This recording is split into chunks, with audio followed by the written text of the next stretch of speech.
Welcome everyone, Costin here with a discussion about a Total War Pharaoh, the latest Total War game that is going to be coming out this year in October. And what this game is, based on everything that I'm seeing at the moment, is basically the latest Saga game, though they've ditched the title of Saga, largely because it was very unpopular after the failures of both the Total War Saga Troy and Thrones of Britannia. Now, don't get me wrong, I felt that Troy in particular had a lot of good ideas, but the execution of those ideas just wasn't the best. The thing is that the people that are making this game were responsible for Total War Saga Troy, and it makes sense because it's kind of set in the same time period. We're talking about late Bronze Age, we're talking about the Bronze Age collapse. We're looking at a game that is probably going to be similar, at least in some ways, to a Total War Saga Troy. Now, as I said, I think Troy had a lot of good ideas, but the execution of those ideas was pretty terrible. Here's my personal perspective on the subject.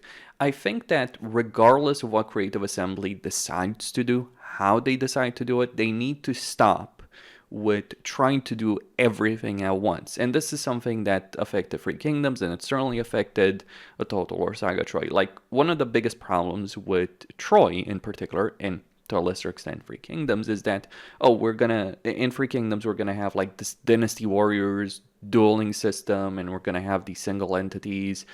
And in Troy, we kind of had the same thing, and then the god powers, of course, later on with mythos and the myth units, like truth behind the myth, all that. It just doesn't work. You can't please everyone. If you're going to make a fantasy game, make a fantasy game. If you're going to make a historical game, make a historical game. Don't try and do everything at once, because that's the path to failure. I would also say very strongly, like, if we're going to have a narrative campaign, and Creative Assembly has been trying to do this, the narrative campaign shouldn't be in the sandbox. I mean, I guess you could have a mode for a sandbox, but if you're going to do a narrative focused campaign, do something like Napoleon, where you have these like mini campaigns and then you have a big sandbox, because that's one of the great things about Napoleon Total War, in that it did have that narrative focus in some of those mini campaigns, and then it did have a sandbox where you could play, where you had all the tools needed for a massive empire. I think that's one of the important things. Just focus on what you're going to do. Don't try and do everything at once. Now, with that said, let's take a look at the Steam page of the game. So we're going to be playing as Ramses III. He's going to be the first. He's the first faction leader that has been announced. They just call him Ramses, but it is Ramses III. And what we see here as the greatest will fall. In Total War Pharaoh, the newest entry in the award-winning Grand Strategy series, immerse yourself in ancient Egypt at its zenith of its power and experience the dramatic events that threaten its destruction. With dynamic real-time battles, incredible okay. So with the end looming for the great Pharaoh, the people of Egypt cry out for a new leader. Many desire the power of the throne, but the path to becoming Pharaoh is a perilous one. Unearth a breathtakingly vibrant recreation of the Bronze Age collapse as you battle societal disarray, face natural disasters, and fight to protect your people against waves of invaders. So I guess we're going to get the Sea Peoples, whatever they decide to do with regards to that. There's various theories on that. We're going to have dynamic battles. We're going to have weather effects impacting those battles. So I think that is certainly a positive change. Like, having weather play a role in battles is certainly going to be important. Not necessarily too impressed by some of the clips over here, like just the units like, blobbing up, as you can see over here. Not necessarily too impressed by that. And we can choose your leader. We have 4 faction leaders for Egypt. We're going to have 2 for Canaan and 2 for the Hittites. So 2 Canaanites, 2 Hittites, and 4 Egyptian faction leaders at the beginning of the game.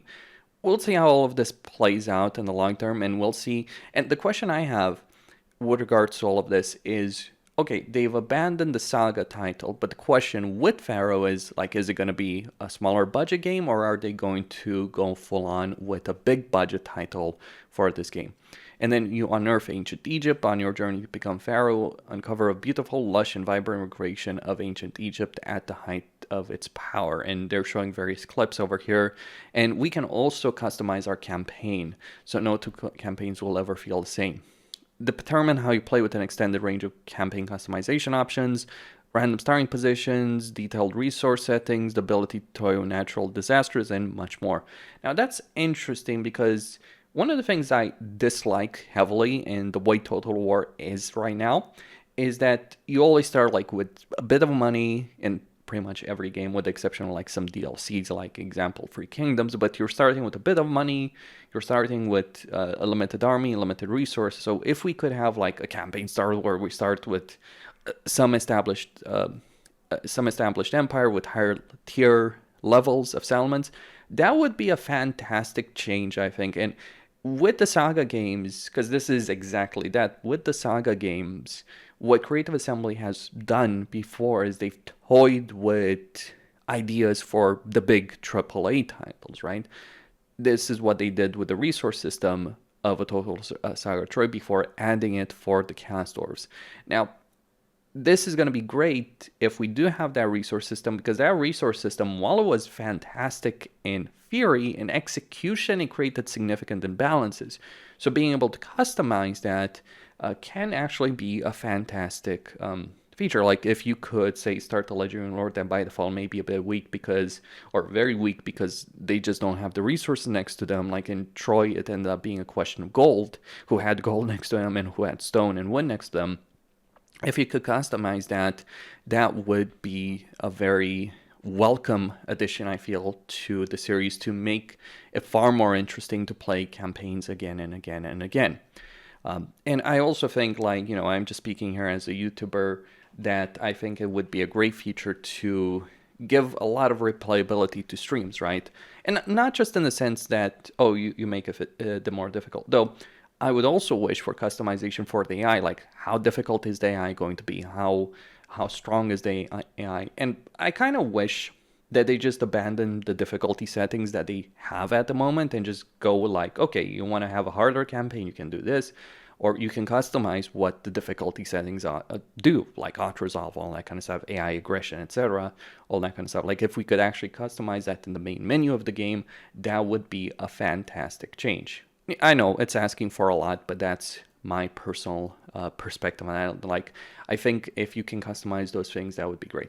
Now, here are the issues that I see with this. Like, a lot of people are very excited. You know, we get Ramses, we get the Bronze Age collapse, all that. But here's the thing.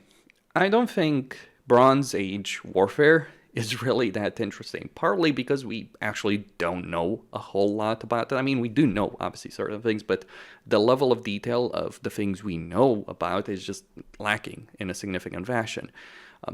I personally would have... I think like a mythological game would have worked better in some ways. I certainly hope they're not trying to do another hybrid game again, because that wouldn't work. But if they're doing a historical game, they really need to ask themselves the following thing. Okay, so they're doing a historical game. If they're doing a historical game, don't be like Warhammer, or don't be like Troy, don't be like Free Kingdoms. Like, really focus on the historical aspect of the battles, tactics, maneuver, supply lines, logistics, etc. Like, games like Ultimate General have done a fantastic job ever since ever since like we've seen Warhammer Fantasy, or for quite a few years we've seen historical games come up that have done a fantastic job, where Creative Assembly knows that the Warhammer games are very, very popular, and it's like every game that they've released since then, like we're looking at them, especially Free Kingdoms and Troy, they're kind of trying to appeal to that audience. But the thing is, you're never going to appeal to that audience by just giving us a lesser version of the game we're already playing, because Warhammer 3 is very hard to live up to, right? So if you're just going to give, oh, here's some magic spells, or here's features that only a Legendary Lord has, that all Legendary Lords have in Warhammer 2 and Warhammer 3, that's just not really going to work. That's one of the issues that they had in Troy. Like, they literally stripped features that a lot of Legendary Lords have, and they put it in certain Legendary Lords to make them quote-unquote unique. They need to do a much, much better job. And one of the things about the Warhammer Fantasy games, is that they've done a great job at making very unique races and very unique campaigns in that game. If we just end up with like 4 Egyptian campaigns fighting each other and then 2 Canaanite, 2 Hittites, that's not going to be as interesting. It's one of the reasons I actually dislike Shogun 2, because it's like, yeah, I get it, the campaigns can be different, starting positions and all that, but everyone ultimately does have the same units. And it just didn't have the same power for me personally compared to, say, something like Warhammer. I think that's one of the things that Warhammer has done. Now, how you do that with a more limited unit pool and being historically accurate, that's a completely different discussion. If they're going with historical accuracy, that's the thing they're going to have to ask themselves. How do we make this interesting? When, you have flying monsters, you have magic, you have those unique characters and the unique races in Warhammer. How do we make the campaigns feel unique and feel interesting and exciting to play compared to that, regardless of whether or not they're going with a historical model or a myth model? Now, for my part, myth would be great because there's a lot of mythology with regards to Egypt. There could be some very, very interesting things that could play out over there, but that's just my perspective on that subject.